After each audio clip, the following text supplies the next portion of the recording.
Class 10th का exam दे चुके हो और क्लास 11 सीएचएस बीएचयू का सपना देख रहे हो और सबसे बड़ी प्रॉब्लम ये आ रही है कि मैम हम कितने मिनिमम स्कोर करें या फिर कितने मार्क्स हमारे लाएं जिससे हमारा सीएचएस में जो एडमिशन है वो सिक्योर हो जाए, हम वहां पे एडमिशन कंफर्म कर लें अपना। तो आज के इस वीडियो में आपको यही बताने वाली हूं कि आपके कितने मार्क्स आपको करने चाहिए, जो कि हम यहाँ पे प्रीवियस 3 साल के कट ऑफ के बेसिस पे ये बताएंगे कि आपके प्रीवियस जो कट ऑफ रहे हैं वो कितने रहे हैं और आपको कितना लाना होगा इस साल अपने सिलेक्शन को सिक्योर करने के लिए, अपने सिलेक्शन को कंफर्म करने के लिए। तो नमस्कार, मैं श्वेता जायसवाल आप सभी का स्वागत करती हूँ स्कूल शिक्षा के आपके अपने यूट्यूब परिवार में।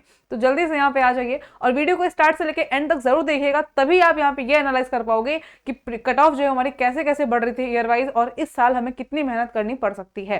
ठीक है, तो चलिए यहाँ पे सबसे पहले बेटा आपने फॉर्म फिल कर दिया होगा कि अब 20 फरवरी से 20 मार्च तक आपके फॉर्म जो है फिल हो रहे थे। अब इतने में अगर आपने फॉर्म नहीं फिल किया तो आप ऑलरेडी इस चीज से बाहर हो चुके हो। 23 तारीख को आपका यहाँ पे करेक्शन विंडो ओपन होगा, जहां पे आप कुछ मिस्टेक्स अगर फॉर्म फिल करने में कर दिए होगे तो उसको आप सही कर सकते हो। ठीक है ना। उसके बाद में अगर हम थोड़ा सा बात कर लेते हैं तो 11 अप्रैल को आपका एडमिट कार्ड आएगा, जो कि आपके एग्जाम के 1 हफ्ते 10 दिन पहले आएगा। एग्जाम्स आपके 11th की अगर हम बात करते हैं तो आर्ट्स, कॉमर्स, बायोलॉजी, मैथ्स का जो एग्जाम है वो 22 से लेकर 25 अप्रैल तक में यहाँ पे होने वाला है।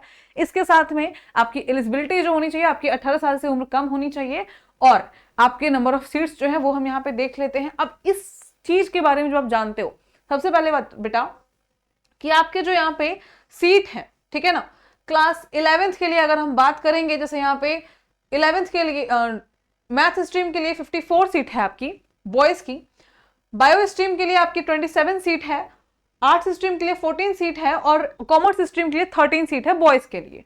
गर्ल्स की बात करेंगे हम, आपको पता होना चाहिए कि सीएचएस का 2 स्कूल है, सीएचबीएस एंड सीएचजीएस, जहां पे बॉयज की पढ़ाई अलग होती है और गर्ल्स की पढ़ाई अलग होती है।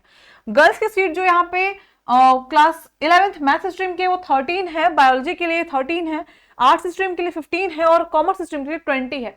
अब आप यहीं पे देख लो कि आपका कंपटीशन कितना ज्यादा होने वाले कि नंबर ऑफ सीट्स जो है वो बहुत ही कम है। इंडिया है, यहाँ पे रिसोर्सेज की बहुत कमी होती है, हमको कंपटीशन करना होता है, हमको बीट करना पड़ता है, तो ही जाकर के हम अपने जो चीजें हैं हम उसको ले पाते हैं।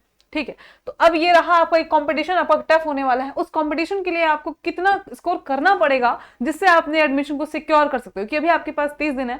30 दिन की क्या आपकी मास्टर स्ट्रेटेजी होनी चाहिए, वीडियो आपकी बनी हुई है चैनल पे, आप जाके अगर उसको नहीं देखे हो तो जाके देख लो कि किस तरीके से आप पढ़ाई करोगे कि आप 30 दिन में सीएचएस क्वालिफाई कर लोगे और बाकी जो बच्चे इतने टाइम से कर रहे हैं उनसे आगे हो सकते हो। उस स्ट्रेटेजी को जरूर से देखना। तो अब हम यहाँ पे आपको 3 साल का कट ऑफ दिखाएंगे, जो कि ऑफिशियल कट ऑफ है, जो कि बीएचयू ने, सीएचएस ने खुद रिलीज की थी कि इतने कट ऑफ पे, इतने मार्क्स पे हमारे यहाँ हम एडमिशन जो है वो ले लेंगे। ठीक है ना। आपको मैं यहाँ बता दूं बेटा एक और चीज कि आपका जो एग्जाम हुआ था, मतलब कोविड के टाइम पे आपके 3 साल एग्जाम नहीं हुए थे, जिसमें से एजुकेशन जो है वो थोड़ी बहुत चेंजेस हुई थी, बहुत सारे इम्पैक्ट मतलब अफेक्ट हुआ था, इम्पैक्ट पड़ा था उस चीज का। तो उसमें ये हुआ था कि आपका जो 2023 का जो कट ऑफ गया था वो काफी कम मार्क्स में भी हो गया था। बट अगर हम रिसेंट की बात करते हैं 2025 की, तो वहां पे हमारे कट ऑफ काफी हाई गए थे, क्योंकि कंपटीशन भी था और साथ में पेपर थोड़ा सा इजी आया था। अब कट ऑफ आपके 2 चीजों पर डिपेंड करता है, पहला तो कि आपका कितनी कंपटीशन है और साथ में आपका पेपर का लेवल कैसा आ रहा है। ठीक है, तो हम ये यहाँ पे प्रेडिक्ट कर सकते हैं कि अभी से हमको कितना पढ़ाई करना शुरू कर देना चाहिए और कितना अपना सेफ स्कोर लेकर के चलना चाहिए। बाकी आपके पेपर के ऊपर है कि आपका पेपर अगर टफ आता है तो कट ऑफ ऑब्वियसली थोड़ी सी डाउन जाएगी, बट आप कंपटीशन देख रहे हो यहाँ पे कि सीट्स कम हैं और बच्चे बहुत ज्यादा हैं जो यहाँ पढ़ने का सपना देख रहे हैं, कि ऑलरेडी ये हमारा एक अच्छा स्कूल माना जाता है, बीएचयू के एफिलिएटेड है, तो ऑलरेडी वो हमारा बहुत अच्छा माना जाता है। अगर हम देखते हैं 2023 का यहाँ पे, तो जनरल कैटेगरी का जो मैथ स्ट्रीम का बच्चा था उसका 77 पे एडमिशन हुआ था। ठीक है, जो बच्चा कॉमर्स का था जनरल कैटेगरी में उसका 59 पे हो गया था, बायो वाले बच्चे का 81 पे और आर्ट्स वाले बच्चे का 68 पे। वहीं ईडब्ल्यूएस कैटेगरी की बात करें मैथ स्ट्रीम के लिए तो 70, कॉमर्स स्ट्रीम के लिए 53, 69 और 59 आपके आर्ट्स स्ट्रीम के लिए। कैटेगरी वाइज यहाँ पे डिवाइड है। ओबीसी वाला अगर कोई बच्चा है तो उसका मैथ स्ट्रीम के लिए 75 मार्क्स पे एडमिशन हो गया था, 53 मार्क्स पे कॉमर्स में हो गया था, 79 मार्क्स पे बायोलॉजी पे हो गया था और 61 मार्क्स पे आपके आर्ट्स में हो गया था। 65 नंबर पे आपके एससी कैंडिडेट का यहाँ पे मैथ स्ट्रीम में एडमिशन हुआ था और एसटी कैंडिडेट का यहाँ पे 42 मार्क्स पे मैथ्स का एडमिशन जो है वो हुआ था। ठीक है ना। इसके बाद में 24, अगर हम 2024 से कट ऑफ की बात करते हैं, इसमें अगर हम 2024 से कट ऑफ की बात करते हैं तो कट ऑफ थोड़ा सा डाउन हुआ था क्योंकि पेपर आपका यहाँ पे टफ आया था। ठीक है ना, 2024 में पेपर आपका टफ आया था। जनरल कैटेगरी का जो बच्चा था उसका मैथ स्ट्रीम में 72 मार्क्स पे एडमिशन हो गया था, कॉमर्स स्ट्रीम में 70 मार्क्स पे हो गया था, बायो स्ट्रीम में 70 और आर्ट्स स्ट्रीम में 70। ठीक है ना। AWS का है तो 62 पे, OBC का है तो 68 पे, SC पे है तो 57 पे और ST पे है तो 34 मार्क्स पे एडमिशन हो गया था, क्योंकि यहाँ पे कुछ सीटें भी बाद में बच गई थी जिसकी वजह से यहाँ पे एडमिशन फिर ले लिया गया था। ठीक है ना, ये आप इसको अच्छे से देख सकते हो कि हाँ हम इस कैटेगरी के आते हैं, हमको इस स्ट्रीम के लिए पढ़ाई करनी है और हमें इतना, ये 24 का है।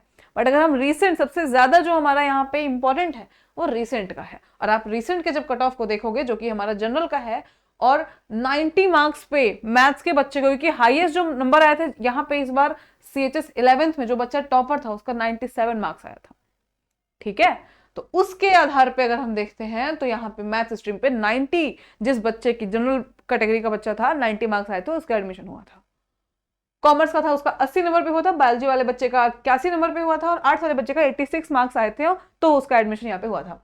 AWS का यहाँ पे 86 हाईएस्ट रहा था, OBC का 87, SC कैटेगरी के बच्चे का 82 और ST कैटेगरी के बच्चे 62, यानी कि 82 वाले बच्चे का भी, जो कि बहुत अंतर नहीं है, सिर्फ 5 नंबर का अंतर है यहाँ पे, उतने पे SC, क्योंकि SC वाले बच्चे भी जो हैं, अब देखो पहले क्या था, रिजर्वेशन के लिए कि उनको पढ़ाई का मौका नहीं मिल पाता है इसलिए वो पढ़ाई नहीं कर पाते हैं, तो थोड़े कम मार्क्स पर उनका एडमिशन करा देते हैं। बट अब वो लोग भी अपने चीजों को समझने लगे हैं और पढ़ाई करने लगे हैं, तो उसकी वजह से अब वो भी बराबर पे आ गए हैं। ठीक है ना, वो भी बराबर पे, मतलब उनके मार्क्स भी बहुत अच्छे से यहाँ पे रीच करने लगे हैं, तो उनका भी ऐसा नहीं कि उनके 66 पे ही, वहां पे बच्चे थे बहुत सारे ST कैटेगरी के थे जिनके मार्क्स बहुत अच्छे आए हैं और वो अच्छा कर रहे हैं, और ये बहुत अच्छी बात है। ठीक है, तो यहाँ पे उनका जो एडमिशन हुआ था 82 मार्क्स पे हुआ था मैथ्स के लिए, 73 पे कॉमर्स वाले बच्चे का, 72 पे बायो वाले बच्चे का और 77 पे आर्ट्स वाले बच्चे का। आप सारे कैटेगरी के सारे स्ट्रीम में देख सकते हो कि मार्क्स उनके काफी अच्छे थे। ठीक है ना, तो इस तरीके से आपके हर कैटेगरी का यहाँ पे मैंने आपको 3 साल का डेटा दिखाया। अब अगर हम एक नॉर्मल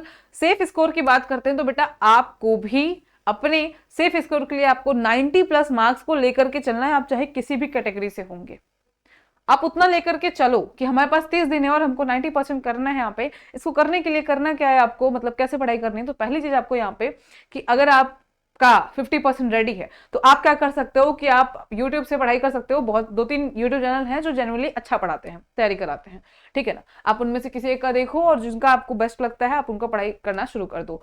हमारे यहाँ पे पढ़ाई होती है, क्लासेस प्रॉपर चलती हैं, वो आपके ऊपर है, आप उस पर देखो, थोड़ा सा सर्च करो।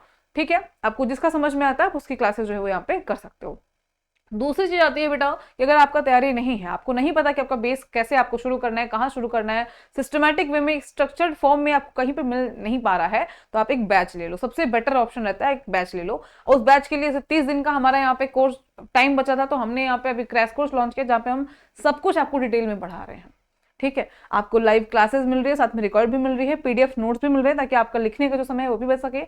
डेली के DBP क्विज आपको मिल रहे हैं जिससे आप डेली जो क्लासेस करोगे उसकी भी प्रैक्टिस आप कर सको, और आपके चैप्टर कंप्लीट होने के बाद आपको प्रैक्टिस सेट और टेस्ट सीरीज दोनों आपको प्रोवाइड किया जा रहा है। साथ में आपको 15 मॉक टेस्ट जो कि आपके एग्जाम ओरिएंटेड होंगे, जहां पे आपका जैसा एग्जाम पैटर्न है 100 क्वेश्चन, 120 टाइम आपका 120 मिनट का, 2 घंटे का समय, नेगेटिव मार्किंग नहीं होगी, और 20 क्वेश्चन आपके सारे जिस तरीके से डिवाइड होते हैं स्ट्रीम वाइज वो सारे आपके उसी पैटर्न पे आपको बताया जाएगा, मॉक टेस्ट आपको कराया जाएगा। साथ में आपको यहाँ पे जो भी आपको डाउट्स वगैरह होते हैं उसके लिए आपको एक्स्ट्रा डाउट सेशन भी लगाया जाएगा और मेंटरशिप सेशन भी आपको दिया जाएगा। तो ये कुछ फैसिलिटीज हैं, आगे मैं आपको यहाँ पे दिखा दूंगी। ठीक है ना, तो यहाँ पे 11th के लिए ये चीजें रही, तो आप इस पे करो। पहली चीज आपकी होनी चाहिए कि आपने फॉर्म तो कंप्लीट कर लिया, आप सिलेबस देख लो, सिलेबस के साथ में सिलेबस देखने के बाद आप PYQ कर लो। दूसरा स्टेप आपका होगा PYQs करने के बाद में बेटा आप अपने PYQs के आधार पे अपने सिलेबस को कंप्लीट करो और डेली MCQ प्रैक्टिस करके मॉक लगाओ। लास्ट के 15 दिन अपना मॉक लगाओ हमेशा। ठीक है ना, और ये तुम्हारी पूरी स्ट्रेटेजी होगी। आई होप कि आपके लिए वीडियो बहुत हेल्पफुल रही होगी, आपको ये एनालाइज करने में कि आपको कितनी मेहनत करनी है। और साथ में जब आप PYQ करो तो अपने आप को इस तरीके से एनालाइज करना कि आप अभी कितने पानी में हो, यानी कि आपकी प्रिपरेशन कितनी है, कौन से आपके पोर्शन वीक हैं और कौन से स्ट्रांग है, यानी कि अपने जो वीक पोर्शन है उनको स्ट्रांग कर लो। ठीक है ना, तो ये रहा पूरा तुम्हारा कि कितने मार्क्स आपको लाने चाहिए। ठीक, तो इस तरीके से अब मुझे एक चीज यहाँ पे जरूर से बताना कि आप में से कौन कौन से बच्चे, क्योंकि देखो जब तक हम मैनिफेस्ट नहीं करते हैं तब तक हम एग्जाम क्वालिफाई नहीं कर सकते, या फिर जो भी हमने लाइफ में चाहते हैं वो चीज हमको नहीं मिल पाती। हमको उसके लिए पहले से ही मैनिफेस्ट करना शुरू कर देना चाहिए।